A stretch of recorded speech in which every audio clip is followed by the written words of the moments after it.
Have you seen Star Wars? A major change is coming to our beloved Star Wars franchise, and it will really shape the brand going forward in ways I think no one will expect. For years now, people have speculated on when Kathleen Kennedy would step down from her role of Lucasfilm president, and more importantly, who will replace her. But now there are actual credible reports on when Kennedy will choose her successor, and we even have her statements from earlier in the year when she said she has someone in mind and they would announce the news in a few months to a year. Well, that year is coming up, and Disney will also be choosing a successor for Bob Iger's CEO position. So let's discuss this monumental change coming for Star Wars and what it may mean for the future of the brand. So I want to start with the biggest aspect of all of this, which of course is Kathleen Kennedy, the fifth Lucasfilm president in the company's history, and by far the most powerful of them all. Kennedy was handpicked by George to run Lucasfilm. Even if he never sold to Disney, Kennedy still would have been running the show after George retired. Talking about her tenure as Lucasfilm president, I think is kind of a whole different video and subject. But I think what's most important is that Kennedy leaving takes us into uncharted waters. We've only ever had two people running Lucasfilm, George Lucas and Kathleen Kennedy. Now with a new Lucasfilm president and a new Disney CEO, next year the powers that be at Star Wars will be pretty much new players. But I think fans are really overestimating Kennedy's departure. First things first, whoever's going to be taking over the new Lucasfilm president role is going to be handpicked by Kathy herself. So that means this is someone that she's probably been grooming for years for this position. Let us also not forget that Kathy is still going to be the executive producer for the 2027 Star Wars movie Starfighter, the Rey standalone movie, the James Mangold Dawn of the Jedi movie, if that still happens, the Taika Waititi movie, if that still happens, and of course, the Simon Kinberg trilogy. So if all 7 of these Star Wars films happen, then she's going to be involved in all of them, which means Kennedy has been spending the last few years getting these movies ready for development. So when someone else takes over her job as Lucasfilm president, she is still going to be there for the most part, and I think most of the time, to help oversee production and help the new president ease into the role.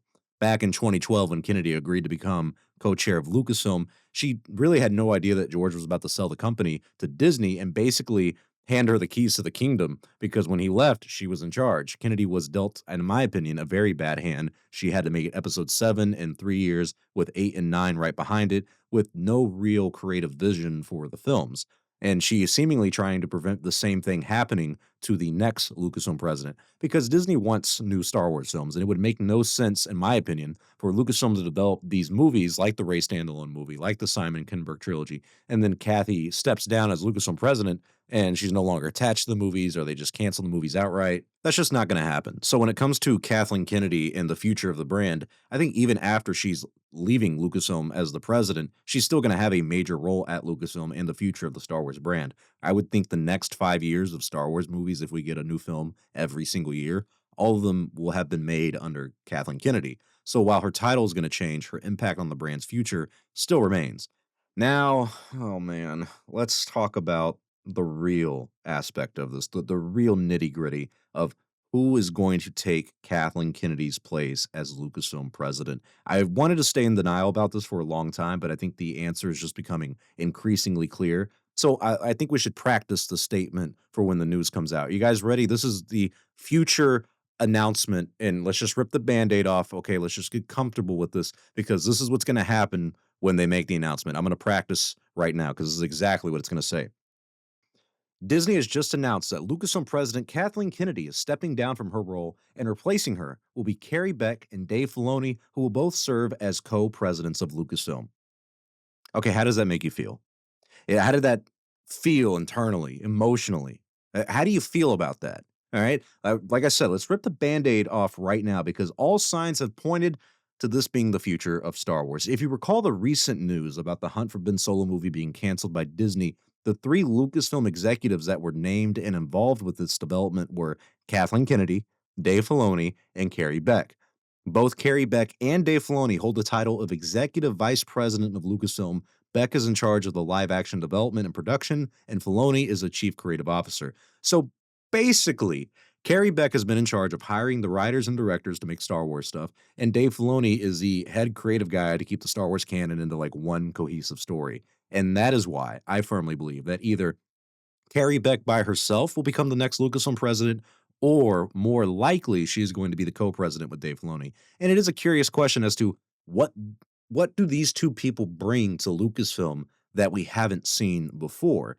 Carrie Beck was one of the first three members of the Lucasfilm Story Group back in 2012 when George still owned the company. She, alongside Dave Filoni and Simon Kinberg, created Star Wars Rebels.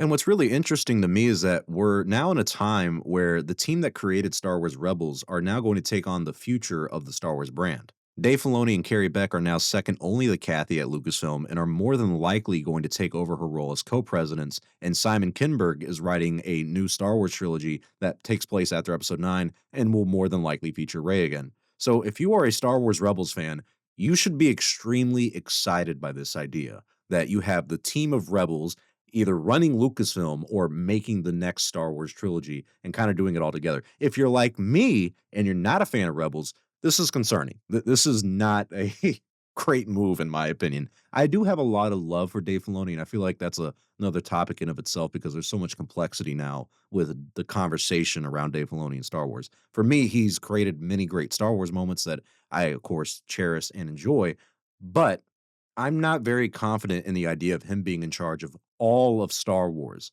I would also feel really weird if his Mandoverse movie still happens and we're now kind of in a situation where one of the Lucasfilm presidents is writing and directing an upcoming Star Wars movie. That's never happened before. I know people are going to bring up George Lucas. He was not the Lucasfilm president at the time. So it's just different, okay? But on the other hand, if you don't like these two options, either Carrie Beck being the solo president or Carrie Beck and Dave Filoni being co-presidents, who are you going to pick if not these two? I believe Kathleen Kennedy was trying to create a team back in 2012 when she and Curie Hart formed the story group. And Kennedy wanted all these people at Lucasfilm, all these executives that they brought in at the time, to be what I would call for lifers, people who would spend the rest of their lives, or at least the next 10 to 20 years, focused only on Star Wars and just staying at Lucasfilm. Lucasfilm has a habit of doing that since its inception. But the only people who have really stayed on since then are the Carrie Becks and Dave Filonis of the world. There really isn't another viable alternative at the moment. And to me, that's definitely disappointing. You couldn't have a wider array of people to pick from. Yet people have said, oh, let Kevin Feige come in and do it.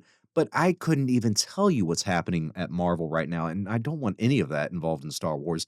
And it really would mess with the culture of Lucasfilm to have a brand new boss that hasn't been at the company for the past 13 years like these other two have. Now, Jon Favreau is another name that has been thrown around, and really the only mention of his name in the running for Lucasfilm president is the sense of him being co-president with Dave Filoni. Now, I've been championing, of course, for Jon Favreau to take over for many years, but he's more of a filmmaker first than a producer. Like, the producing role for him is like second.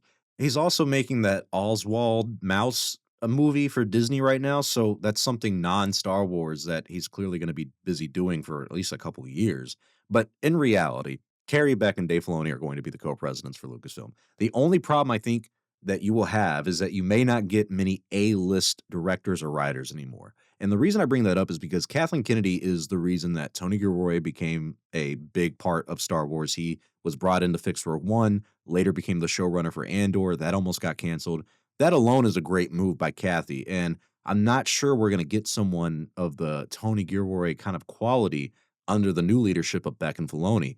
Kennedy is the one who brought in Jon Favreau, and she's the one who arranged for him to work with Dave Filoni on The Mandalorian. So yes, naturally, of course, I'm not trying to make this a pure defense thing for Kennedy. Of course, there's been a lot of mistakes under her tenure, but it would be disingenuous of me to say that there was nothing good that came out of her time as Lucasfilm president. So even though I find it odd that Kathy is leaving, like, and stepping down from her role as Lucasfilm president right before the start of releasing all the films that they've allegedly been planning for the last 6 years, it does look like she's going to stay a part of Lucasfilm. Even when Dave Filoni and Carrie Beck take her spot, she's going to kind of guide them and teach them on how to, take in the role. The other major factor, naturally, is the Disney CEO. Bob Iger and the Disney board of directors will pick a new Disney CEO that will ultimately be the person in charge of everything. And the only person second to them is going to be Alan Bergman, who's in charge of Disney Studios, unless Alan Bergman becomes the Disney CEO and then we get a new Disney studio chief. But still, so the new chain of command is going to be Dave Filoni and Carrie Beck as Lucasfilm co-presidents. They're going to be reporting to the Disney studio head, Alan Bergman, who reports to the new Disney CEO, who I think is going to be Josh tomorrow. And to be honest, I doubt Filoni and Beck will have the power that Kennedy had when dealing with Disney. I know everyone at the moment is up in arms about Disney saying no to Lucasfilm for the Ben Solo movie, but as they said, and Steven Soderbergh confirmed this was the first time they've ever said no to Kennedy on a movie, meaning that before this, she's had a lot of leeway and freedom to pretty much run Lucasfilm as she pleases. At least that's how it looks on the outside looking in. And all the movies that they were going to make, Disney seemed fine with, and we're like, okay, yeah, go ahead and do it. So if Filoni and Beck take over and a new Disney CEO comes in, to me, at least on the outside looking in, it seems more likely that Disney is going to have even more influence on the future decisions of Star Wars that Lucasfilm leadership may not like. The only thing we know for certain is the Star Wars films on the horizon are all movies made under Kathleen Kennedy, which means it's going to take a few years for we start seeing like the new leadership actually have an impact in what they're going to cook up for the future of the brand. Star Wars is really about to enter uncharted territories. And I have to be honest with you, I'm very nervous. Like I am very, very, very nervous about this because the notion of what is Star Wars without the Skywalker saga has been something that's weighed on Lucasfilm for some time now. And when you approach the future of the brand, a lot of people are going to question where are you going to go, what are you going to do. You know, you could do the High Republic, you could do the Old Republic. We're probably going to do the Dawn of the Jedi with James Mangold, but we're going to enter a part of Star Wars where Disney, Lucasfilm, whoever's running the franchise over there, is really going to have to be creative and not rely on nostalgia from episodes 1, 2, 3, 4, 5, 6. So that's kind of where I'm nervous of we are taking the Star Wars Rebels team basically and having them shape the future of the brand. And I really didn't like Star Wars Rebels. And a lot of the stuff Dave Filoni and a lot of major decisions that he's made over the years, I'm not a big fan of. And I do wonder how many great writers and directors are going to come into Lucasfilm post Kathleen Kennedy and what these new Lucasfilm presidents are going to do and how they're going to impact the future of the brand. But tell me your thoughts in the comment section below. What do you see in the future of Star Wars? Do you think Dave Filoni and Carrie Beck make good co-presidents? And will Kathy stick around to help even after she steps down? Leave a like to support the channel. Subscribe for more Star Wars content and conversations. I'm Star Wars Only. I'll talk to you guys later, and may the Force be with you always.